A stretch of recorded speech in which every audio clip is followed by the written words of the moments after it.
إن الحمد لله نحمده ونستعينه ونستغفره ونعوذ بالله من شرور أنفسنا ومن سيئات أعمالنا من يهده الله فلا مضل له ومن يضلله فلا هادي له وأشهد أن لا إله إلا الله وحده لا شريك له وأشهد أن محمدا عبده ورسوله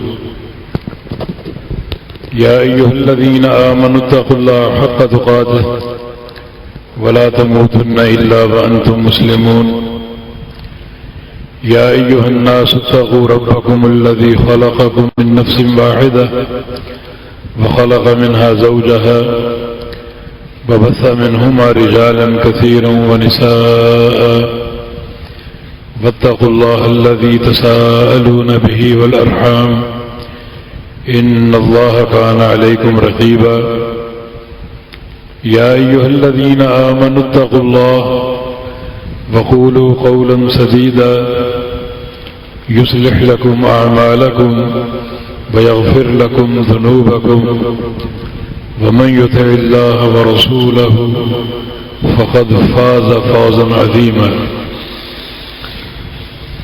أما بعد فإن خير الحديث كتاب الله وخير الهدي هدي محمد صلى الله تعالى عليه وسلم وشر الأمور محدثاتها وكل محدثة بدعة وكل بدعة ضلالة وكل ضلالة في النار من يطع الله ورسوله فقد رشد واهتدى ومن يعص الله ورسوله فقد ضل وغوى اللهم صل على محمد وعلى آل محمد كما صليت على إبراهيم وعلى آل إبراهيم إنك حميد مجيد اللهم بارك على محمد وعلى آل محمد كما باركت على إبراهيم وعلى آل إبراهيم إنك حميد مجيد سبحانك لا علم لنا إلا ما علمتنا إنك أنت العليم الحكيم رب اشرح لي صدري ويسر لي أمري واحلل عقدة من لساني يفقه قولي أعوذ بالله من الشيطان الرجيم من همزه ونفخه ونفسه بسم الله الرحمن الرحيم وإنه تنزيل رب العالمين نزل به الروح الأمين على قلبك لتكون من المنذرين. یہ بابرکت مجلس ہمارے ایک نونہال ایک عزیز بچے کی تکمیل حفظ قرآن کی مناسبت سے ہے، اور یہ بیٹا شریم نامی جن کے والد گرامی یہاں موجود ہیں، فضیلت الشیخ اختر ضیاء حافظہ اللہ، میں اپنی طرف سے اور آپ سب کی طرف سے دل کی گہرائیوں سے انہیں مبارکباد پیش کرتا ہوں۔ یہاں اور بھی ان کے سرپرست ہیں، ان کے نانا ہیں، اور ان کی والدہ بھی ہماری آواز سن رہی ہوں گی، اور دیگر تمام تعلقدار سب کو مبارکباد پیش کرتا ہوں کہ اللہ تعالیٰ نے یہ ایک منزل دکھائی، اور اس بچے نے اپنے سینے میں پورا جو کلام الرحمن ہے اسے محفوظ کر لیا۔ اس سے بڑا شرف کیا ہو سکتا ہے؟ رب تعالیٰ کی کتاب پوری کی پوری سینے میں محفوظ ہو جائے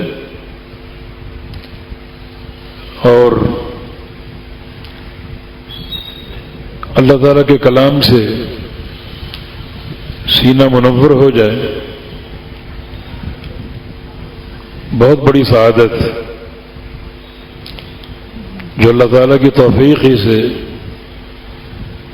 ممکن ہو سکتی ہے، اور یہ کتاب کا ایک اعجاز بھی ہے، قرآن پاک کا معجزہ بھی ہے کہ اللہ تعالیٰ نے اس کا حفظ آسان بنا دیا،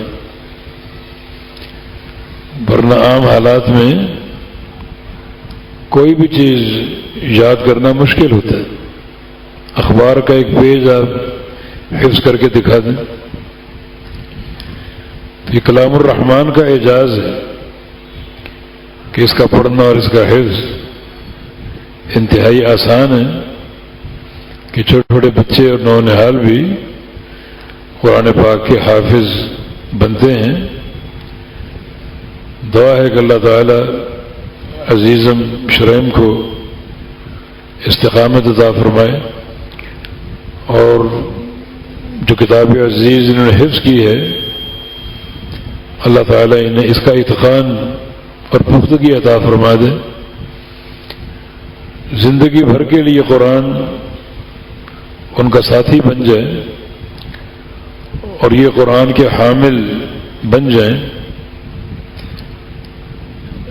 حدیث میں حافظ قرآن کو حامل قرآن کہا گیا ہے۔ نبی علیہ السلام کی حدیث ہے، ان من اجلال اللہ اکرام ذی الشیبۃ المسلم و اکرام حامل القرآن،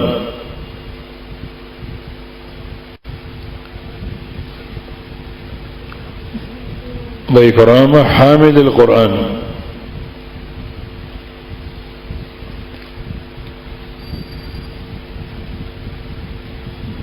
اگر اللہ تعالیٰ کا اکرام کرنا ہے اور اللہ تعالیٰ کی تعظیم کرنی ہے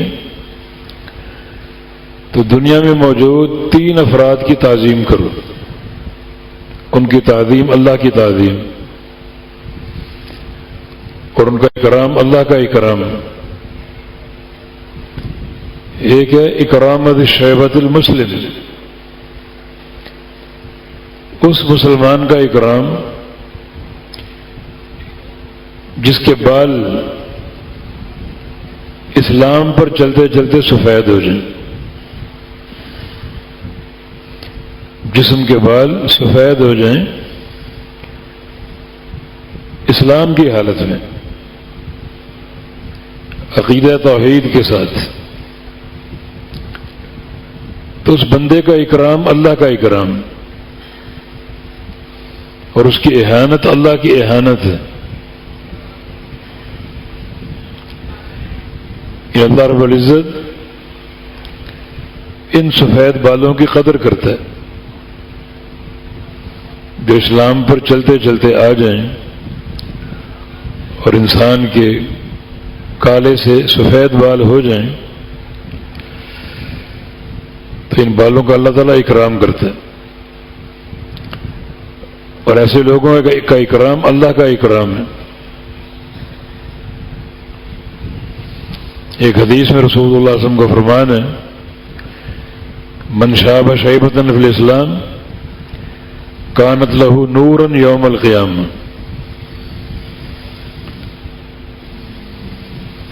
جس کے اسلام کی حالت میں سفید بال آ جائیں تو یہ سفید بال اس کے لیے مرنے کے بعد قیامت کے دن نور بن جائیں گے۔ قیامت تو مرتے ہی قائم ہو جاتی، اور پہلا زینہ قبر ہے، تو یہ سفید بال قبر کو روشن کر دیں گے، اور جو اراسات قیامت ہیں، کیونکہ سورج تو لپیٹ دیا جائے گا، ہر طرف اندھیرا ہوگا، تو وہاں بندوں کو نور ان سفید بالوں سے مہیا ہوگا۔ اور بھی اسباب ہیں، نیکیاں اعمال صالح بھی نور بن جائیں گے، مگر ان سفید بالوں کو بھی نور قرار دیا گیا ہے۔ اور ایک حدیث میں من شاب شیبۃ الاسلام اعطاہ اللہ بکل شیبۃ حسنہ، اسلام پر چلتے چلتے جس کے سفید بال آ جائیں اللہ تعالیٰ اسے ہر بال کے بدلے ایک نیکی عطا فرمائے گا. اس کے جسم کے سفید بال گنے جائیں گے اور ہر بال کے بدلے ایک نیکی ملے گی. یہ نیکی معمولی نیکی نہیں ہے، اس نیکی کے پیچھے بندے کی محنت ہے، 20 سال کی، 40 سال کی، 100 سال کی محنت. کو بال تو ایک لمحے میں سفید نہیں ہوتے. تو دین پر چلتے چلتے، نمازیں پڑھتے پڑھتے، روزے رکھتے رکھتے، حج و عمرے کرتے کرتے، اقامت توحید اور فہم توحید کرتے کرتے اس کے سفید بال ہوئے. تو ان بالوں کے پیچھے ایک طویل جہاد ہے. یہ دفعتاً نیکی نہیں. دفعتاً نیکی کی مثال اس عورت کی نیکی جس نے کنویں کی منڈیر پر پیاسے کتے کو دیکھا اور اس کو پانی پلا دی. یہ نیکی دفعتاً ہو گئی، اچانک ہو گئی. اور اس اچانک نیکی پر اللہ تعالی نے اس عورت کو 3 اعزازات سے نوازا. پچھلے گناہ معاف کر دیے،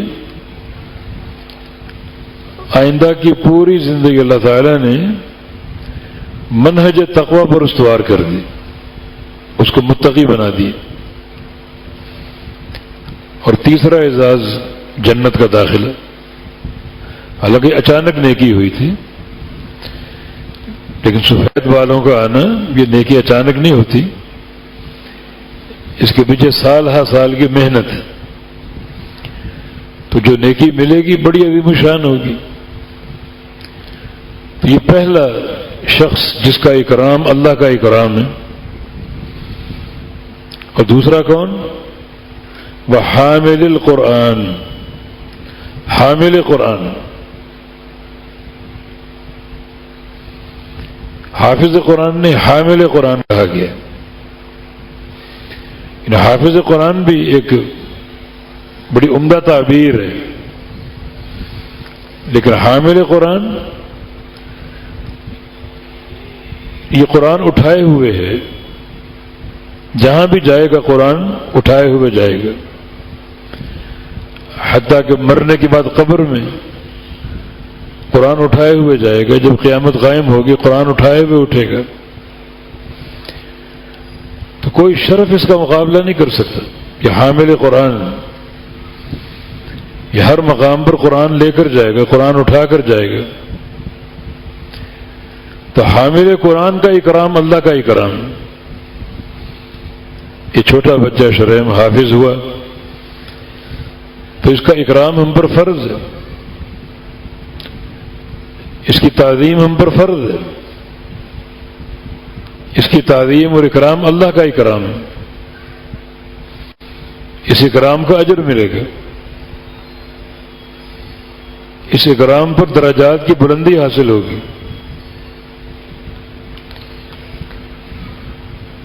تو حافظ قرآن کو حامل قرآن کہا گیا ہے. قرآن اٹھائے ہوئے جائے گا ہر مقام پر. حتیٰ کہ قیامت کے دن جنت میں جب داخل ہوگا قرآن ساتھ لے کر جائے گا. کوئی عمل ساتھ نہیں، نمازیں، روزے، حج، عمرے سب باہر رہ جائیں گے، لیکن قرآن جو سینے میں ہے وہ ساتھ جائے گا. اور اللہ رب العزت قیامت کے دن کہے گا کہ اقرأ ورتقی ورتل کما کنت ترتل فی الدنیا، کہ تم قرآن پڑھتے جاؤ اور اوپر کو چڑھتے جاؤ. اور جس طرح دنیا میں ترتیل سے پڑھتے تھے، آہستہ آہستہ آہستہ آہستہ ٹھہر ٹھہر کے، اسی طرح ترتیل سے پڑھو، جلدی نہ کرو. اور جہاں تمہارا قرآن ختم ہوگا وہ تمہارا ٹھکانہ ہوگا. اس قدر بلندی درجات. قرآن جنت کے داخلے تک ساتھ ہے. نبی علیہ السلام کی حدیث القرآن شافع و مشفع ماحل مصدق من جعلہ امامہ قادہ الی الجنہ ومن جعلہ وراء ظہر ساقہ الی النار. قرآن شافع مشفع ماحل اور مصدق یہ چار اوصاف ہے قرآن کے. شافع کا معنی سفارش کرنے والا، شفاعت کرنے والا. قرآن قیامت کے دن شفاعت کرے گا. اور مشفع بھی ہے. مشفع کا معنی جس کی شفاعت قبول کی جائے گی. مطلب قبول کیوں نہ کی جائے؟ قرآن مخلوق تو نہیں، رحمان کی صفت ہے، تو اس کی سفارش کیسے رد ہو سکتی؟ تو یہ شافع بھی ہے شفاعت کرنے والا، مشفع بھی ہے جس کی شفاعت قبول کی جائے گی، اور ماحل بھی جھگڑنے والا، جھگڑا کرنے والا. جھگڑے سے مراد کیا ہے کہ یہ بندہ جو کھڑا ہے حساب و کتاب کے لیے، کیوں کھڑا ہے؟ یہ مجھے پڑھتا تھا، میری تلاوت کرتا تھا. جھگڑے گا، جھگڑ کر بخشوائے گا. مصدق جس کے جھگڑے کو سچا جانا جائے گا کہ تم بالکل صحیح کہہ رہے ہو، اس کے جھگڑے کو قبول کیا جائے گا. جیسے کہ زہراوان کے بارے میں حدیث ہے نبی علیہ السلام کی. زہراوان سورہ بقرہ اور سورہ آل عمران یہ قرآن کے دو نور ہیں. اور جب قرآن آئے گا شفاعت کے لیے تو یہ دو صورتیں آگے آگے ہوں گی. یہ دو صورتیں یہ قرآن کے آگے آگے ہوں گی. اور تجادلان عن صاحبہما حتی تدخلہ الجنہ، اپنے پڑھنے والے کے لیے جھگڑا کریں گی، اس وقت تک جھگڑتی رہیں گی جب تک اس کو جنت میں داخل نہ کروا دیں. تو ماحل مصدق قرآن جھگڑا کرنے والا جس کے جھگڑے کو سچا جانا جائے گا، اس کی تصدیق کی جائے گی کہ تمہارا موقف درست ہے. جس بندے کے بارے میں جھگڑ رہے ہو وہ بندہ واقعتاً بخشش کے قابل ہے، لے جاؤ اس کو جنت میں. اور من جعلہ امامہ قادہ الی الجنہ، جس نے قرآن کو آگے رکھا اور خود قرآن کے پیچھے پیچھے چلا تو قرآن جنت میں داخلے تک اس کی قیادت کرے گا، چھوڑے گا نہیں. جب تک وہ بندہ جنت میں داخل نہ ہو جائے قرآن اس کی قیادت کرے گا. ومن جعلہ وراء ظہر، اور جس نے قرآن کو پس پش ڈال دیا تو ساقہ الی النار، اسے قرآن ہانکتے ہوئے جہنم میں لے جائے گا اور جہنم میں پھینک کر آئے گا. مجھے نبی علیہ السلام کی حدیث القرآن حجت اللہ کا او علیک، کہ قرآن حجت ہے یا آپ کے حق میں یا آپ کے خلاف. ان قرآن یا آپ کی بخشش کی اساس ہے یا آپ کی بربادی کا پیغمبر، آپ کے حق میں یا آپ کے خلاف. قرآن کو آگے رکھو گے، پیچھے چلو گے اور اپنی ساری خواہشات نفس کو قرآن کے تابع کر دو گے تو یہ قرآن آپ کے حق میں حجت ہوگا اور بخشش کا باعث ہوگا. اور اگر اس کو پیچھے ڈال دیا، خود آگے بڑھ گئے اور خواہشات نفس کو قرآن پر مقدم کر دینا تو پھر یہ قرآن آپ کے خلاف حجت بن جائے گا، نری بربادی ہوگا، تباہی ہوگا.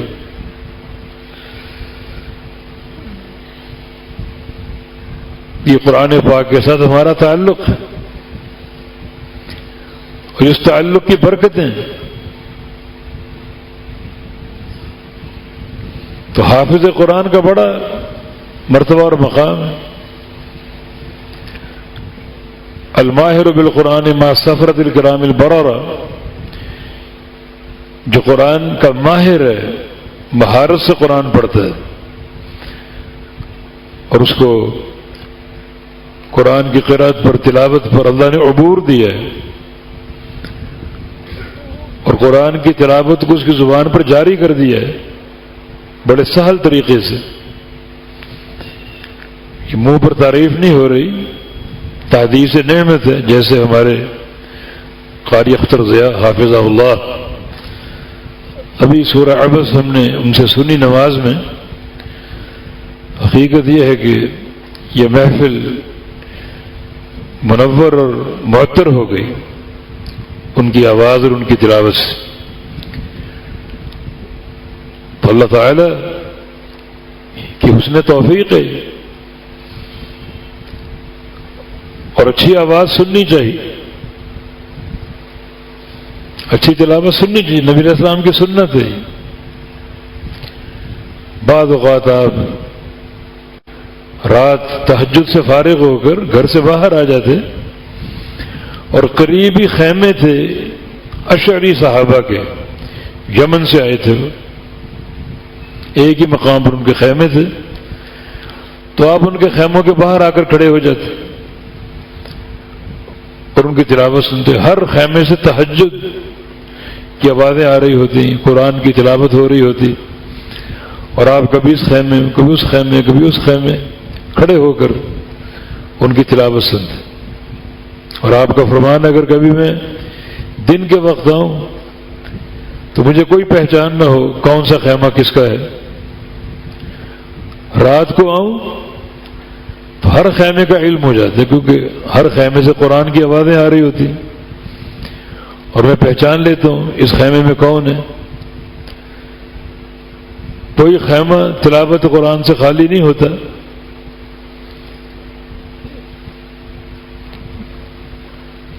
اچھی تلاوت آپ سنا کرتے تھے، بلکہ ابو موسیٰ اشعری رضی اللہ عنہ، ان کے بارے میں آپ کا فرمان، لقد اوتی ھذا مزمار بمزامیر آل داؤد، اس کو تو اللہ تعالی نے داؤد علیہ السلام کا لحن دے دیے ابو موسیٰ اشعری کو۔ یہ قرآن پڑھتے ہیں لگتا ہے کہ داؤد علیہ السلام اللہ تعالیٰ کی وحی کی تلاوت کر رہے ہیں۔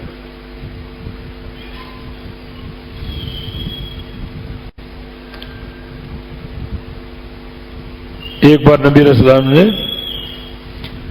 ابی بن کعب کو بلایا اور فرمایا کہ ان اللہ امرنی ان اقرأ علیک سورۃ البینہ، مجھے اللہ نے حکم دیا کہ میں تمہیں سورہ بینہ پڑھ کے سناؤں۔ یعنی قرآن سننا، سنانا نبی علیہ السلام کی سنت، اللہ تعالیٰ کا امر کہ ابی بن کعب کو بلاؤ اور انہیں سورہ بینہ لم یکن الذین کفروا پڑھ کر سناؤ۔ ابی بن کعب یہ بات سن کر پھوٹ پھوٹ کر رو دیے، اللہ سمانی، اللہ نے میرا نام لیا، کتنی بڑی سعادت ہے یہ، اللہ نے میرا نام لیا۔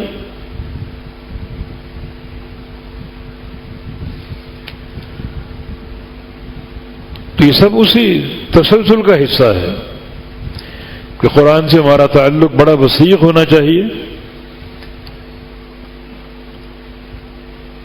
اور سب سے بڑی سعادت حفظ قرآن کی، جس کو حامل قرآن کہا گیا۔ قیامت کے دن فرشتوں کے ساتھ ہوگا، تنہا نہیں ہوگا، بلکہ ماں باپ کے ساتھ ہوگا۔ جو حافظ قرآن کے والدین کو بلایا جائے گا اور ان کے سروں پر تاج سجایا جائے گا، اتنا اس میں نور ہوگا جیسے سورج اور چاند کو ایک کمرے میں بند کر دیا گیا ہو۔ وہ نور میدان محشر میں چاروں طرف پھیلا ہوگا، دکھائی دے گا، دنیا دیکھے گی، پہچان جائے کہ یہ خوش نصیب کسی حافظ قرآن کے والدین ہیں۔ باقی والدین بچوں کو چھوڑ کر بھاگیں گے، ابھی سنا آپ نے تلاوت، یوم یفر المرء من اخیہ وامہ وابیہ وصاحبتہ وبنیہ، بھائی بھائی کو چھوڑ کے بھاگے گا، بیوی شوہر کو چھوڑ کر، شوہر بیوی کو چھوڑ کر، ماں باپ اولاد کو چھوڑ کر، اولاد ماں باپ کو چھوڑ کر بھاگیں گے۔ حافظ قرآن کے والدین ساتھ ہوں گے، انہیں سونے کا تاج پہنایا جائے گا، یہ تاج پہنایا جائے گا بڑا منور نور سے بھرا ہوا۔ لیکن باقی والدین، باقی اولادیں بھاگیں گی، شوہر بیوی سے بھاگے گا، بیوی شوہر سے بھاگے، کیوں؟ انہیں دنیا کے ستم اور دنیا کی جفا یاد آئے گی، بیوی کو یاد ہے کہ میں نے شوہر کو بڑا تنگ کیا، ناشکری کی، نافرمانی کی، مجھے کٹہرے میں کھڑا نہ کر دے۔ شوہر کو یاد ہے کہ اس بیوی پر میں نے ظلم کیے، ستم کیے، حقوق پورے نہیں کیے، مجھے کٹہرے میں کھڑا نہ کر دے۔ باپ کو اولاد پر ظلم یاد آئے گا، اولاد کو باپ پر ظلم یاد آئے گا، بھائی کو بھائی پر، دوست کو دوست پر، ہمیں کھڑا نہ کر دے اللہ تعالیٰ کی عدالت میں، دیکھ کے بھاگیں گے۔ مگر اس طرف حافظ قرآن کے لیے بھاگیں گے نہیں، ساتھ کھڑے ہوں گے، اور یہ ایک عظیم تاج ان کو پہنایا جائے گا۔ تو یہ درجہ اور مقام حافظ قرآن کا۔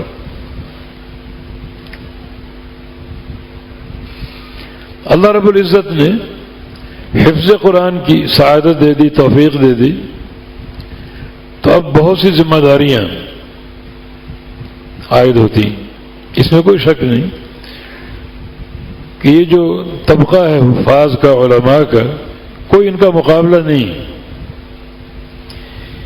یہ دونوں اللہ تعالیٰ کے فوجی ہیں۔ اللہ تعالیٰ کا فرمان انا نحن نزلنا الذکر وانا لہ لحافظون، ہم نے اس قرآن کو اتارا اور ہم اس کی حفاظت کریں گے۔ حفاظت کیسے کریں گے؟ اس کی بہت سی صورتیں ہو سکتی، اور اللہ تعالی نے جو صورت اختیار کی قرآن کی حفاظت کی، دو طرح کے فوجی پیدا کر دیے، ایک جماعت اور ایک فوجیوں کی جماعت قرآن پاک کی لفظی محافظ ہے، اور دوسری معنوی محافظ۔ لفظی محافظ حفاظ قرآن ہے، اور معنوی محافظ علماء کرام جو قرآن کی تفسیر پڑھتے ہیں، قرآن کا ترجمہ پڑھتے ہیں، گرامر پڑھتے ہیں، نحو و صرف پڑھتے ہیں، قواعد پڑھتے ہیں۔ حفاظ کی موجودگی میں کوئی مائی کا لال ایک حرف، ایک زبر زیر کی تبدیلی نہیں کر سکتا، اور علماء کی موجودگی میں کوئی قرآن پاک میں معنوی تعریف نہیں کر سکتا۔ وہ بھی اللہ کی فوج ہے، یہ بھی اللہ کی فوج ہے، وہ بھی اللہ کے سپاہی ہیں، یہ بھی اللہ کے سپاہی ہیں۔ تو اللہ تعالیٰ نے یہ بندوں کو چن لیا حفظ شریعت کے لیے، حفظ قرآن کے لیے۔ کچھ لفظی محافظ، کچھ معنوی محافظ ہیں، تو پھر کوئی طبقہ ان کا مقابلہ نہیں کر سکتا۔ اللہ تعالیٰ کی فوج ہے، اللہ تعالیٰ کی سپاہ ہے یہ۔ تو یقیناً جو ان کا مرتبہ اور مقام ہے، اس مقام تک کسی کی رسائی نہیں ہے، مگر ساتھ ذمہ داریاں، اپنے سارے عمل کو اخلاص کے زیور سے سجانا۔ نبی علیہ السلام کو فرمانا انما الاعمال بالنیات وانما لکل امرئ ما نوی، بے شک سارے اعمال کی جو صحت اور قبولیت ہے وہ نیت پر، وہ انسان کی نیت کے ساتھ، اور بندے کو اس کے عمل سے کیا ملے گا؟ جو وہ نیت کرے گا۔ وما امروا الا ليعبدوا الله مخلصين له الدين، تمہیں حکم دیا گیا کہ اخلاص کے ساتھ اللہ کی عبادت کرو۔ عبادت میں اخلاص کا رنگ ہوگا تو وہ قابل قبول ہوگی، ورنہ وہ مردود ہوگی، رد کر دی جائے گی۔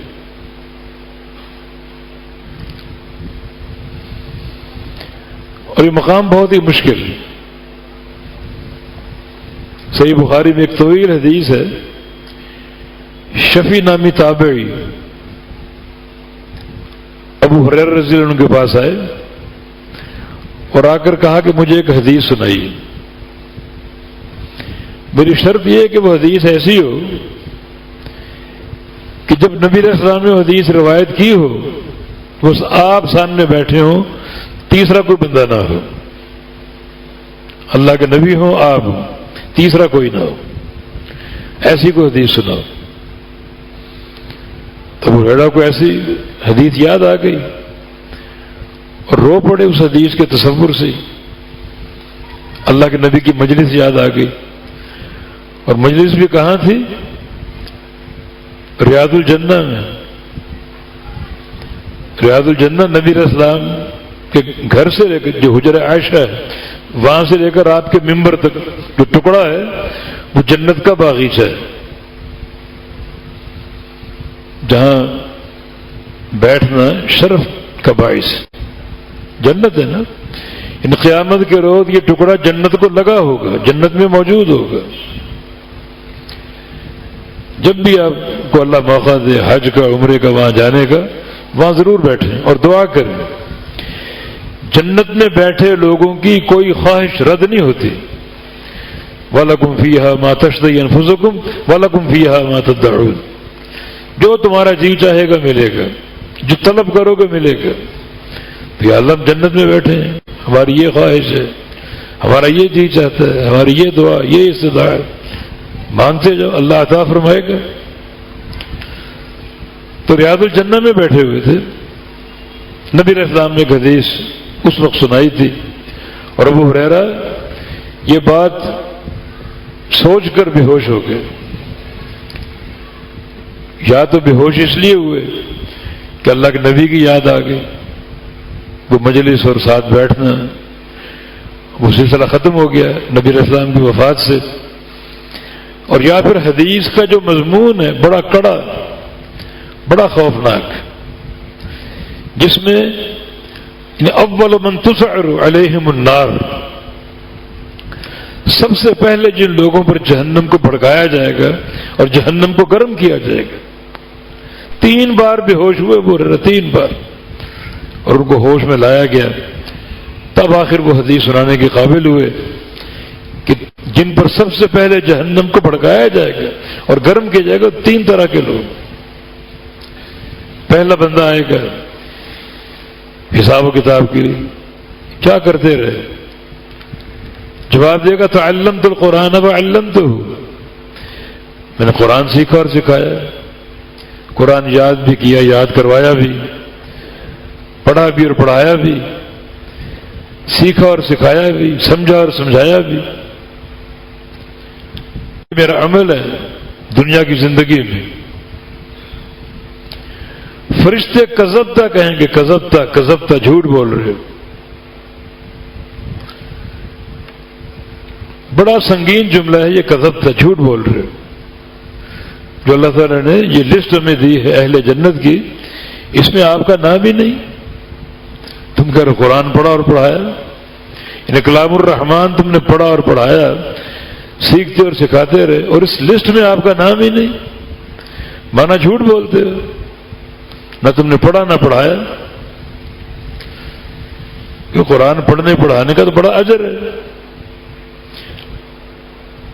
غالب امام ذہبی رحمہ اللہ نے کہیں لکھا ہے کہ ایک شخص کو نابینا بچوں کو قرآن یاد کرانے کا شوق تھا. جہاں اس کو خبر ملتی فلاں علاقے میں کوئی نابینا بچہ ہے تو سفر کر کے جاتا, اس کے ماں باپ سے بات کرتا اور اس کو اپنے ساتھ لے کر آ جاتا, اس کی خدمت بھی کرتا, اس کو قرآن پڑھاتا بھی, حفظ بھی کراتا. یہ اس کا شوق تھا. سینکڑوں بچے اس نے حافظ بنا دی, نابینا بچے. بالآخر اس کا انتقال ہو گیا. جب فوت ہوا تو کسی نے خواب میں دیکھا, پوچھا کہ ما فعل اللہ بک, اللہ نے کیا کیا آپ کے ساتھ, کیا سلوک کیا؟ کہا کہ اللہ تعالیٰ نے مجھے سامنے کھڑا کیا, اور مجھ سے پوچھا تم نے دنیا میں کیا کیا؟ عرض کیا کہ میں نے تیرے بندوں کو، چھوٹے چھوٹے بچوں کو قرآن یاد کرا، قرآن پڑھایا۔ اللہ تعالیٰ نے فرمایا کہ ہمیں بتاؤ تم نے کیا پڑھایا، سناؤ ہمیں بھی۔ سورہ فاتحہ شروع کر دی، بسم اللہ الرحمن الرحیم الحمد للہ رب العالمین الرحمن الرحیم مالک یوم الدین ایاک نعبد و ایاک نستعین، یہاں تک پہنچے۔ اللہ تعالیٰ نے فرمایا کہ میرے بندے جاؤ، میں نے تمہیں معاف کر دیا، وہ سامنے جنت میں داخل ہو جائے۔ یہ تعلیم قرآن، قرآن پڑھنا اور پڑھانا کوئی معمولی مقام نہیں، اس کا معمولی کام نہیں ہے۔ تو کذب کا جھوٹ بول رہے ہو۔ اگر واقعی تم نے پڑھا ہوتا، پڑھایا ہوتا، اس لسٹ میں آپ کا نام ہوتا، نام تو نہیں، جھوٹ بولتے۔ اللہ پاک فرمائے گا نہیں، سچ بول رہے، پڑھا بھی پڑھایا بھی، اس حد تک ٹھیک ہے، مگر اس کی نیت میں فطور تھا۔ لیقال قارئ، تاکہ اس کو قاری صاحب کہا جائے، حافظ صاحب کہا جائے، القارئ المقرئ کے القاب دیے جائیں۔ یہ اس کا مقصد تھا، یہ اس کا مقصود حیات، یہ اس کا پروگرام تھا۔ ہماری تعریف ہو، ہمارا چرچا ہو، وقد قیل، یہ سب کچھ کہا جا چکا ہے، سب کچھ حاصل ہو چکا ہے اسے۔ دنیا میں بڑی واہ واہ ہوئی اور بڑا اس کو القابات سے نوازا گیا، اور اونچا اشتہار میں اس کا نام چھپتا، لمبے سانس سے پڑتا، منہ پہ ہاتھ رکھ کے۔ فقد قیل، سب کچھ کہا جا چکے۔ اذهبوا به الى النار، اب اسے پاؤں سے پکڑ لو، ٹانگوں سے، اور چہرے کے بل گھسیٹتے ہوئے جہنم میں پھینک دو۔ کیا ہے؟ حفظ قرآن ہے، پڑھنا بھی پڑھانا بھی، مگر اخلاص کا فقدان، ریاکاری، دنیا کی شہرت، نمود و نمائش، واہ واہ اور شاباش اور تعریفوں کے ڈونگرے، یہ اس کا مقصود حیات۔ وقد قیل، سب کچھ کہا جا چکے، اب یہاں کچھ نہیں۔ ہمارے ہاں اس عمل کا اجر ملتا ہے جو اللہ کے لیے خالص ہو، میرے لیے خالص ہو، اس کا ثواب، اس کا اجر۔ جس عمل میں ریاکاری آ جائے اس کا اجر نہیں۔ سنن نسائی کے حدیث رسول اللہ صلی اللہ علیہ وسلم سے پوچھا گیا کہ رجل غزا یلتمس الاجر والذکر، ایک بندہ میدان جہاد میں جاتا ہے، جہاد کے میدان میں، کتنی بڑی نیکی، دو کی نیتیں ہیں، یلتمس الاجر، اجر بھی چاہتا ہے اللہ تعالی سے، اللہ کی محبت بھی چاہتا ہے، اس کی رضا بھی چاہتا ہے، اجر و ثواب بھی چاہتا ہے، بس ذکر، اور دنیا کی شہرت بھی چاہتا ہے، دنیا میں ناموری بھی ہو۔ فما لہ، اسے کیا ملے گا؟ فرمایا کہ لا شیء لہ، کچھ نہیں ملے گا اسے کچھ نہیں ملے گا۔ اللہ تعالیٰ صرف اس عمل کو قبول کرتا ہے جو اللہ کے لیے خالص ہوتا ہے، اس میں ریاکاری نہ ہو، نمود و نمائش نہ ہو۔ اب دیکھیں یہ قاری قرآن ہے، حافظ قرآن ہے، پڑھا اور پڑھایا، سیکھا اور سکھایا، یاد کیا اور یاد کراتا رہا، مگر عمل بہت بڑا اخلاص نہیں تھا، تو قیامت کے روز جہنم کا لقمہ بن جائے گا۔ اخلاص سے نیت ضروری ہے اس عظیم عمل کے لیے، اور یاد رکھو ہر عمل کی عظمت اخلاص کے ساتھ، نیت کے ساتھ۔ 50 حج آپ نے کیے ہوں، عمل بہت بڑا ہے، ایک حج کا صلہ بھی جنت۔ من حج البیت فلم یرفث فلم یفسق رجع کیوم ولدت امہ، جو ایک حج کر لے بیت اللہ کا فسق و فجور کے بغیر، اخلاص نیت کے ساتھ، تو حج کر کے جب لوٹے گا تو ایسا بن چکا ہوگا جس دن اس کی ماں نے اس کو پیدا کیا تھا، بالکل گناہوں سے پاک صاف۔ 50 حج کیے، یہ عمل کافی نہیں ہے جب تک یہ سارا معاملہ اخلاص پر قائم نہ ہو، اللہ کی رضا پر قائم نہ ہو، ریاکاری سے دور ہو، دکھاوے سے دور ہو۔ وحصل ما فی الصدور، قیامت کے دن کا یہ اہم مرحلہ جب سینوں کے رازوں کو کھولا جائے گا.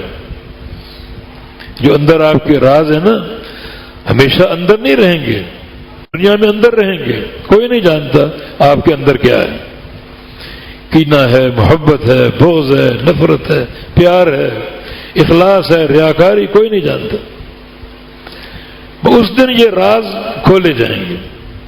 یوم تبلی السرائر, اس دن جو اندر کے راز ہیں وہ کھولے جائیں گے, پھر کوئی راز نہیں رہے گا. عمل کا معاملہ بھی یہی جناب, بڑے بڑے عمل کی ان اناس من امت یاتون یوم القیامہ باعمال کامثال جبال تہامہ, سنن ابن ماجہ کی روایت. یہ کچھ لوگ آئیں گے اور ان کے آگے ان کے عمل, دائیں طرف عمل, بائیں طرف عمل, پیچھے عمل, اعمال نے اس کو گھیرا ہوا ہے. جیسے آپ کشمیر چلے جائیں تو پہاڑوں کی چوٹیاں, سامنے بھی چوٹیاں, پیچھے بھی, دائیں بھی, بائیں بھی. تو کچھ لوگوں کے عمل پہاڑوں کی چوٹیوں کی طرح ہوں گے.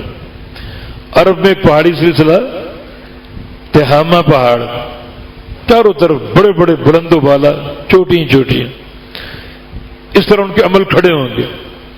مگر اللہ تعالیٰ یجعلھا ھباء منثورا, اللہ ان کو ذرے بنا کر بکھیر دے گا, ضائع کر دے گا. کوئی عمل باقی نہیں بچے گا. یہ ریاکار لوگ ہیں جن کی دو رخی تھی, دنیا کو دکھانے کے لیے اچھے عمل اور تنہائی میں چن کر گناہ کرنا. تو ایسے عمل کی کوئی قدر نہیں. اللہ اعمال کا بڑا قدردان ہے. صرف ٹھوکر مار کر کانٹے دار جھاڑی کو راستے سے ہٹا دیا, چھوٹا سا عمل, اللہ نے جنت کا پروانہ دے دیا. سب سے چھوٹا عمل ہے یہ دین میں. الایمان بضع وسبعون شعبۃ اعلاها شہادۃ ان لا الہ الا اللہ وادناها اماطۃ الاذى عن الطریق. 70 سے کچھ زیادہ ایمان کے شعبے ہیں. سب سے اعلیٰ توحید ہے اور سب سے کم تر راستے سے کسی کانٹے کو, کسی پتھر کو ہٹا دینا. بس صحیح مسلم کی حدیث ہے, ہٹا دیا اللہ نے جنت کا پروانہ دے دیا, جنت کا داخلہ دے دیا. لوٹ پوٹ ہو رہا, چھلانگے مار رہے.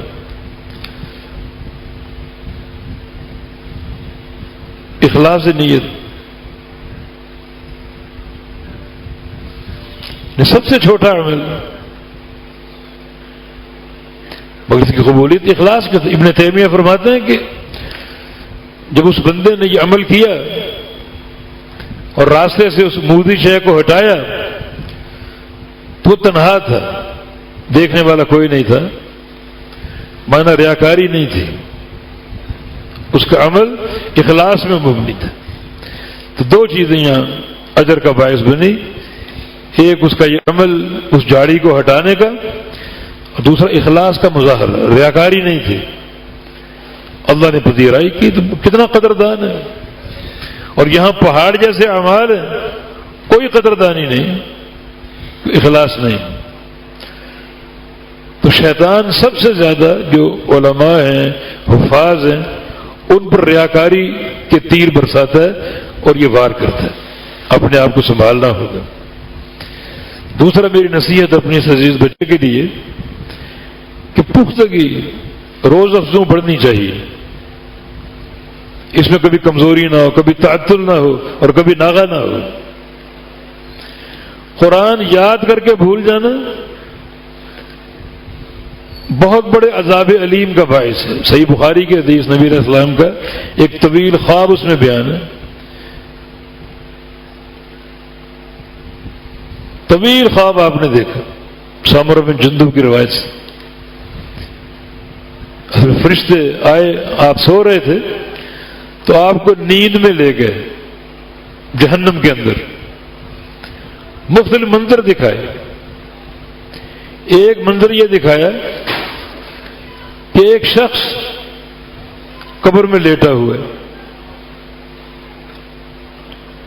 اس کے سر پہ فرشتہ کھڑا ہے, ہاتھ میں بھاری چٹان ہے جو اس کے سر پہ مارتا ہے اور اس کا سر پاش پاش ہو جاتا ہے. اور وہ پتھر دوبارہ اس کے ہاتھ میں اچھل کر آ جاتا ہے ایک بال کی طرح، گیند کی طرح، اور سر دوبارہ جڑ جاتا ہے، پھر مارتا ہے، پھر وہی سر پاش پاش ہوتا ہے، پھر وہی عمل، وَمِن وَرَائِهِمْ بَرْزَخٌ إِلَىٰ يَوْمِ يُبْعَثُونَ، یہ سلسلہ قیامت تک چلے گا، یہ پتھر کا برسنا، سر کا پاش پاش ہونا قیامت تک چلے گا، اور وہ چیخ رہا ہے، دھاڑ رہا ہے، نبی علیہ السلام یہ عمل دیکھ رہے ہیں، فرماتے ہیں کہ سبحان اللہ ما ذنبہ، کیا گناہ ہے اس کا؟ کہا دو گناہ ہیں، ایک رفض القرآن، قرآن یاد کر کے بھول گئے، چاہے پورا قرآن یاد ہو یا چند سورتیں یاد ہوں، یاد کر کے بھول گئے، اور وہ ینام عن الصراط المکتوب، جماعت کھڑی ہوتی اور یہ گھر میں سو رہا ہوتا۔ مانا حافظ قرآن کے لیے قرآن پڑھتے رہنا اور منزل کی پختگی، اتقان، اور پھر نمازوں کی اقامت سب سے زیادہ موقت ہے، بلکہ بعض علماء نے حافظ قرآن کے لیے تہجد کی ادائیگی فرض قرار دی۔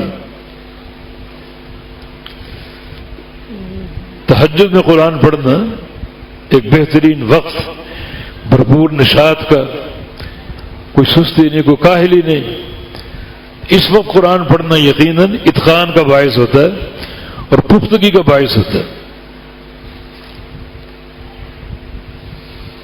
یہ دو گناہ ہیں، قرآن یاد کر کے بھول گیا، اور دوسرا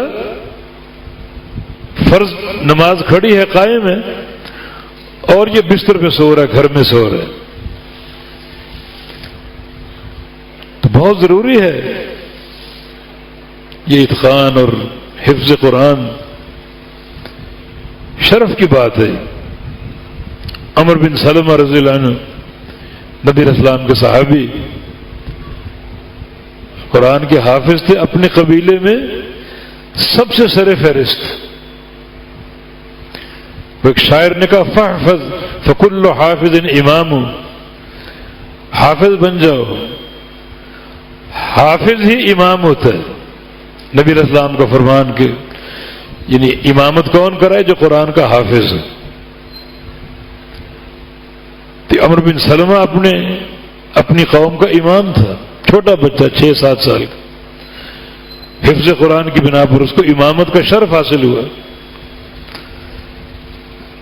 اور یہ حفظ ایک مکمل اتقان کے ساتھ، اور یہ بہت ضروری۔ پھر ساتھ ساتھ یہ ایک مشورہ نہیں بلکہ ایک نصیحت شرائم کے والدین کے لیے کہ بچے نے جس قرآن کو حفظ کر لیا، اب اس قرآن کو سمجھنا بھی ضروری ہے۔ الفاظ، قرآن کے الفاظ کا حفظ، یہ بھی ایک شرف ہے۔ تلاوت قرآن بھی ایک شرف ہے۔ من قرأ من القرآن حرفا فلو 10 حسنات، ایک حرف کی 10 نیکیاں ملتی کم از کم، زیادہ کی تو کوئی انتہائی نہیں، اضعاف مضاعفہ کی بات۔ لیکن فہم کے ساتھ اگر فہم ہو جائے اور زیادہ اجر و ثواب بڑھ جائے گا۔ جو صحیح بخاری کی حدیث، امیر المومنین مظلوم امت عثمان غنی رضی اللہ عنہ کی روایت سے کہ خیرکم من تعلم القرآن وعلمہ، تم سب میں بہترین کون ہے؟ جو قرآن سیکھے اور سکھائے، قرآن سیکھے اور سکھائے، مشائخ سے، اپنے اساتذہ سے۔ تو ایک ہے حفظ اور ایک ہے سیکھنا، تعلم۔ حفظ کا معنی قرآن کے الفاظ کو یاد کرنا، اور تعلم کا معنی قرآن کے معنی کو سمجھنا، قرآن کی تفسیر کو سمجھنا اور جاننا اور پہچاننا۔ اتنی بڑی کتاب کلام الرحمن، جس کو حفظ کرنے کا اللہ نے شرف عطا فرما دیا، اگر ساتھ ساتھ فہم بھی ہو، تعلم بھی ہو، تو یہ شرف اور بڑھ جائے گا اور اس میں اضافہ ہوگا. بڑا ہی مبارک سلسلہ تنزیل رب العالمین، رب العالمین کی تنزیل ہے. قرآن پاک اللہ نے اتارا. تنزیل میں دو معنی، ایک کثرت اور ایک آہستہ آہستہ. باب تفعیل ہے، اس میں تدریج کا معنی ہوتا ہے. انزال کا معنی دفعتاً اتارنا. انا انزلناہ فی لیلۃ القدر، ایک دم سارا قرآن اتار دیا لیلۃ القدر میں، لوح محفوظ سے آسمان تک، پھر آسمان سے زمین تک اس کو بھیجا آہستہ آہستہ آہستہ. وہ تنزیل کا عمل. تو یہ تنزیل ہے رب العالمین. اور تنزیل کیسے؟ نازل بھی روح الامین، اور روح الامین اس کو لے کر اترا. وہ کون ہے؟ جبریل علیہ السلام. یعنی جبریل کے دو لقب، الروح اور الامین. دونوں القاب میں بڑی معنویت. الامین کا معنی امانت دار. سب سے بڑی امانت اللہ کی وحی کو پہنچانا. صرف نبی علیہ السلام تک نہیں، سارے انبیاء سابقین تک یہ جبریل امین کی ڈیوٹی تھی. تو بڑی امانت داری کے ساتھ اللہ کی وحی کو، اللہ کے پیغام کو پہنچایا. بد نصیب ہیں وہ لوگ جو کہتے ہیں کہ اللہ نے جبریل کو علی کی طرف بھیجا تھا، وہ غلطی سے محمد کی طرف چلے گئے. سر شقاوت ہے، پرلے درجے کی کلمہ کفر ہے. اور روح الامین امانت دار اللہ کے فرشتے. اور روح کا معنی کیا ہے؟ اور روح میں دو معنی ہیں. ایک ہے جو پیغام یہ لے کر اترے، وہ پیغام لوگوں کی حیات ہے. روح حیات کی ضمانت. روح اگر موجود ہے جسم زندہ ہے، جسم میں حیات ہے. روح نکال لو جسم مردہ ہو جائے گا. تو جو وہی لے کر اترتے ہیں یہ روح ہے. یہ قوموں کی حیات ہے، لوگوں کی حیات ہے، معاشرے کی حیات ہے، افراد کی حیات. لما یحییکم، یہ حیات ہے، اس میں زندگی کے آثار ہیں. جبریل روح ہیں، ان کا پیغام روح ہے، قوموں کی حیات ہے. اس پیغام کو اپناؤ گے تو تم زندہ ہو، نہیں اپناؤ گے تو انک لا تسمع الموتى، پھر تم مردہ ہو. مردہ ہو پھر تم، مردہ ہو پھر تم. زندگی توحید کے ساتھ ہے، اللہ کی وحی کے ساتھ. وحی نہیں ہے، توحید نہیں ہے، عقیدہ نہیں ہے، تو زندہ ہونے کے باوجود تم مردہ ہو. لو كان المطعم بن عدي حيا ثم كلمني في هؤلاء النتنة لتركتهم له. جنگ بدر کے قیدیوں کے بارے میں فرمایا تھا. مشکیں کسی ہوئی ہیں، 70 قیدی، اور مشرکین مکہ کے نمائندے آئے، جبیر بن مطعم، ان کے فدیے کی بات کرنے کے لیے. تو نبی علیہ السلام کو جبیر کا والد یاد آ گیا، مطعم بن عدی. وہ اگر زندہ ہوتا اور ان مرداروں کی سفارش کرتا، مرداروں کی، حالانکہ زندہ سامنے پڑے ہوئے مردار ہیں، سفارش کرتا تو اس کی سفارش پر سب کو چھوڑ دیتا. پھر رسول اللہ نے نبی علیہ السلام پر ایک احسان کیا تھا. جب نبی علیہ السلام طائف سے لوٹے اور طائف والوں نے بدسلوکی آپ کے ساتھ کی، تو مکہ والے پروگرام بنا رہے تھے، اب وہ بے یار و مددگار رہ گیا. طائف والوں کی مدد کا ایک خدشہ تھا، انہوں نے بھی دھتکار دیا، پتھر مارے اور بدسلوکی کی. اب اس کا کوئی بھی نہیں. اب ہم اس سے نمٹیں گے اچھی طرح، اذیت دیں گے، تکلیف پہنچائیں گے. اس وقت مطعم بن عدی کھڑا ہوا تھا، حالانکہ کافر تھا، مشرک تھا. اللہ کے نمائندہ بھیجا کہ تم مجھے امان دو تو مکہ میں داخل ہوں. 4 اس کے بیٹے سے 4 کو تلوار دے دی اور کہا کہ بیت اللہ کے ایک ایک کنارے پر کھڑے ہو جاؤ. کسی کی انگلی بھی محمد کی طرف اٹھے اس کا سر کاٹ دیں. میں نے اس کو امان دی. اس وقت اللہ کے نبی کو مطعم یاد آ گیا. وہ اگر زندہ ہوتا اور ان کی سفارش، ان مرداروں کی سفارش کرتا تو اس کی سفارش پر سب کو رہا کر دیتا. تو مردار ہیں یہ. اس میں ایک نقطہ اور بھی ہے، اگر تمہیں جذبہ جہاد ہو، جذبہ جہاد، جہاد کی روح ہو، وَلَا تَهِنُوا وَلَا تَحْزَنُوا وَأَنْتُمُ الْأَعْلَوْنَ إِن كُنتُم مُؤْمِنِينَ، جہاد کی روح ہو، پکا ایمان اور توحید، تو پھر یہ سارے مردار ہیں تمہارے مقابلے میں. کیا امریکہ، کیا روس اور کیا چائنا اور کیا ہندوستان، سارے مردار. پھر قبرستان چلے جاؤ، کوئی ہے خوف کسی کو کہ کوئی مردہ اٹھ کے تکلیف پہنچا دے؟ نہیں، مردار ہیں، سارے پڑے ہوئے ہیں، سارے مردار ہیں. اگر تمہیں صحیح معنی میں روح جہاد ہو، شریعت نے تو بڑی بڑی رہنمائی کی، بڑی بڑی ہمیں رہنمائی دی. تبارک جبریل علیہ السلام روح کا معنی جو پیغام وہ لائے، وہ پیغام روح ہے، لوگوں کی حیات ہے، اور اس پیغام کے بغیر لوگ مردہ ہیں. یا پھر روح کا دوسرا معنی، ملائکہ جو ہیں اجسام لطیفہ ہیں، اجسام محسوسہ نہیں، لطیف اجسام ہیں. جیسے روح ایک لطیف جسم ہے، محسوس جسم نہیں ہے. روح کسی نے دیکھی نہیں ہے، یہ ڈھانچہ نظر آتا ہے، روح نظر نہیں آتی، جس میں لطیف ہے وہ. تو ملائکہ بھی اجسام لطیفہ ہیں جو لوگوں کی نگاہوں سے چھپے ہوئے ہیں. تو نازلہ بھی روح الامین، اور روح الامین اس کو لے کر اترا فرشتوں کے جلوہ میں، نور ہی نور. اللہ کے نبی سے پوچھا گیا کیف یاتیک الوحی، وحی آپ کے پاس کیسے آتی؟ فرمایا کہ فی مثل فلق الصبح، چاہے رات کی تاریکی میں ہو، دوپہر کی شدت کی گرمی میں ہو، جب وہی اترتی ہے تو صبح کا اجالا ہوتا ہے، صبح کا ٹھنڈا ایک موسم، اور وہ اجالا چاروں طرف پھیلا ہوتا ہے. کوئی وقت کوئی بھی ہو، دوپہر کا ہو، رات کا ہو، 12 بجے ہو، 2 بجے ہو، جب وہی اترتی ہے تو چاروں طرف صبح کے اجالے کا نور ہوتا ہے، ٹھنڈک ہوتی ہے اور لطافت ہوتی ہے. مسیلمہ کذاب سے ہی پوچھا گیا، ابن قیم نے ذکر کیا، اس سے بھی پوچھا گیا کیف یاتیک الوحی، جو تم جو نبی ہونے کا دعویٰ کرتے ہو تو وہی کیسے آتی ہے آپ کے پاس؟ کبھی دیکھا نہیں ہم نے. تو کیسے کہتے کہ فی الظلماء الہندس، جب مجھ پر وہی آتی ہے تو چاروں طرف اندھیرا اور تاریکی ہوتی ہے، اندھیرا ہی اندھیرا، ظلمتیں ہی ظلمتیں ہوتی، تاریکی تاریکی ہوتی. صحیح کہا اس نے، تاکہ کسی کو کچھ دیکھنے کی خواہش نہ ہو. اندھیرے میں کیا دیکھے گا؟ چاروں طرف اندھیرا پھیلا ہوتا ہے، اندھیرا اور بڑھ جاتا ہے. کفر ہے نا، کفر کو اندھیرا پسند ہے،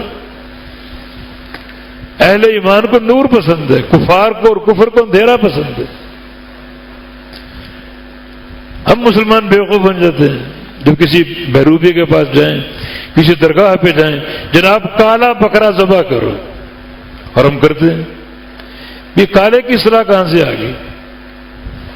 بہت بڑا کفر ہے یہ کالا رنگ جادوگروں کو، اور جو ان کے جن، جو ان کے موکل، ان کو یہ کالا رنگ پسند ہے، ان کے نام یہ ذبح ہو رہے ہیں. شرک ہے بہت بڑا، کفر ہے بہت بڑا. اور لوگ کالے بکرے لے کر بیٹھے ہوئے جی، قربانی کے بکرے کالے کالے. یہ پتہ نہیں کہ کس سازش کا شکار ہے اور کس جادوگر اور اس کے ظلم کا شکار ہے.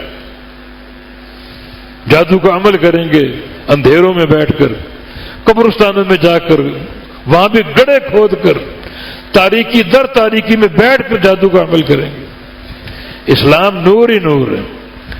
فی مثل فلق الصبح، یہ قرآن کا نزول ہے، اللہ کی وحی کا نزول ہے کہ چاروں طرف جو ہے وہ نور اجالا پھیلا ہوا ہے. جیسے فجر کا وقت ہوتا ہے، صبح کا وقت، ٹھنڈا لطیف وقت، اور ایک بہترین نور اور بہترین روشنی کا وقت، اجالے کا وقت. تو جبریل اس کو لے کر اترتے ہیں. کس پر؟ علی قلبک، آپ کے دل پر، محمد مصطفیٰ علیہ السلام کے دل پر. دل پر کیوں؟ تاکہ فوری آپ اس کو ضبط کر لیں. اللہ تعالیٰ فرماتے ہیں جب یہ قرآن اترتا ہے آپ ساتھ ساتھ نہ پڑھیں، بس غور سے سنیں. اس کے دل میں بٹھانا، یاد کروانا ہمارا کام ہے، آپ کی زبان سے پڑھوانا ہمارا کام ہے، پھر اس کی تفسیر اور اس کا معنی آپ کو بتانا ہمارا کام ہے. یہ سارے کام ہمارے ہیں. آپ ہمارے نمائندے ہیں، بس آپ غور سے توجہ سے سنیں، ساتھ ساتھ زبان ہلانے کی ضرورت نہیں ہے، ساتھ ساتھ پڑھنے کی ضرورت نہیں۔ یہ قرآن کے نزول کا ماحول یقیناً بہت بڑی سعادت ہے۔ تو پھر کیا ہو؟ تعلم قرآن، فہم قرآن، جو رحمان کا کلام، جو رحمان کا پیغام، اس کو سمجھیں بھی ہم۔ خالی لفظی حافظ بن جانا یہ بھی سعادت ہے، مگر فہم ساتھ مل جائے تو سعادت اور بڑھ جائے گی، اور فہم کے ساتھ عمل ہو، قرآن کی حدود پر ٹھہرنا ہو صبر کے ساتھ۔ ما آتاکم الرسول فخذوہ وما نہاکم عنہ فانتہوا، جو رسول دے وہ لے لو، جس چیز سے روکے اسے رک جاؤ۔ یعنی قرآن جو دے رہا ہے، اللہ کا امر، اس کو قبول کرتے جاؤ، اور جس چیز سے روک رہے اس سے بعد آتے جاؤ۔ عمل بالقرآن، تو یہ سارے قرآن کے حقوق ہیں جن کو ادا کرنا ضروری۔ تو حفظ قرآن ہے، فہم قرآن ہے، تعلم قرآن ہے، عمل بالقرآن ہے، اور قرآن کی دعوت کو عام کرنا، اس کو قائم کرنا پوری استقامت کے ساتھ۔ تو یہ سارے وہ ذمہ داریاں جو حافظ قرآن پر عائد ہوتی ہیں۔ سب سے بڑھ کر اخلاص ہے، اخلاص کی حفاظت، عمل کا جذبہ، اور تعلم کے ساتھ تعلیم۔ جو قرآن کا نسیان ہے، بھول جانا، اکثر حفاظ اللہ نہ کرے بھول جاتے ہیں تو اس وعید کا نشانہ بن جاتے ہیں۔ کیوں؟ وہ قرآن یاد کر کے مقصد سے ہٹ جاتے ہیں، دکان کھول لی، کوئی نوکری کر لی، کوئی ملازمت کر لی، اور قرآن سے دور ہو گئے۔ بچیاں قرآن یاد کرتی ہیں، وہ بھی مقصد سے ہٹ جاتی ہیں، والدین توجہ نہیں دیتے، ایسے مقام پر نکاح کر دیا جہاں ماحول ہی نہیں، آہستہ سے قرآن بھول گئے۔ تو پھر یہ بہت بڑی شقاوت ہے اور بڑے ایک عذاب کا باعث۔ یہ لائن تبدیل نہیں کرنی، اس پر چلتے رہنا ہے، اسی لائن پر رہنا ہمیشہ، تاکہ جو سعادت اللہ نے دی ہے وہ سعادت سینے سے نکل نہ جائے، محو نہ ہو جائے۔ تو اللہ تعالیٰ اس سعادت پر ہمیشہ قائم رکھے، اور یہ دینی مدارس، یہ دینی ماحول جہاں حفاظ تیار ہو رہے، علماء تیار ہو رہے ہیں، اللہ رب العزت ان اداروں کو قائم رکھے، اور اللہ تعالیٰ توفیق دے کے یہ ادارے چلتے رہیں۔ اب ایک بچہ جو قرآن کا حافظ ہوا تو کتنوں کی نجات کا یہ انشاءاللہ باعث بنے گا، اپنے اساتذہ کی ایک ایک حرف صدقہ جاریہ ہوگا، اپنے والدین کی جنہوں نے اپنے بچے کو ادارے کے سپرد کر دیا، منتظمین جو ادارے کا نظم سنبھالتے ہیں، خدمت کرتے ہیں، خدام ہیں ادارے کے، ان کے لیے نجات کا باعث، اور وہ معاونین جو ان مدارس کے ساتھ تعاون کرتے ہیں ان کے لیے باعث نجات ہوگا۔ حقیقت یہ کہ یہ جو علم کے ساتھ تعلق ہے یہ کوئی تعلق نقصان دہ نہیں، برکتیں برکتیں، مبارک ہی مبارک۔ ابو درداء رضی اللہ عنہ کا قول ہے کہ اغدو عالما و متعلما او مستمعا، اور ایک قول میں او محبا، کہ چار میں سے ایک بن کر رہو، یا عالم، اگر عالم نہیں بن سکے تو متعلم، طالب علم بن کر رہو، وہ بھی نہیں بن سکے تو مستمع، علم کو سننے والا، اور اگر علم کو سننے کا بھی زیادہ موقع نہیں ملتا تو وہ محبا، علم سے محبت کرنے والا، علماء سے محبت کرنے والا، حفاظ سے محبت کرنے والا، ان کا اکرام کرنے والا، ان کے ساتھ تعاون کرنے والا، مساہمت کرنے والا، یہ محبت کی راہیں ہیں ساری۔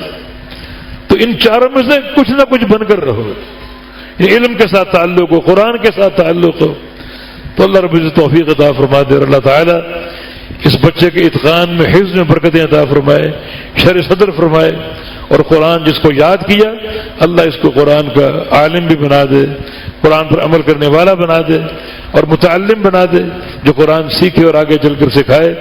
بالتوفیق بإذن اللہ تعالی اقول قولی ھذا واستغفر اللہ لی ولکم وآخر دعوانا ان الحمد للہ رب العالمین۔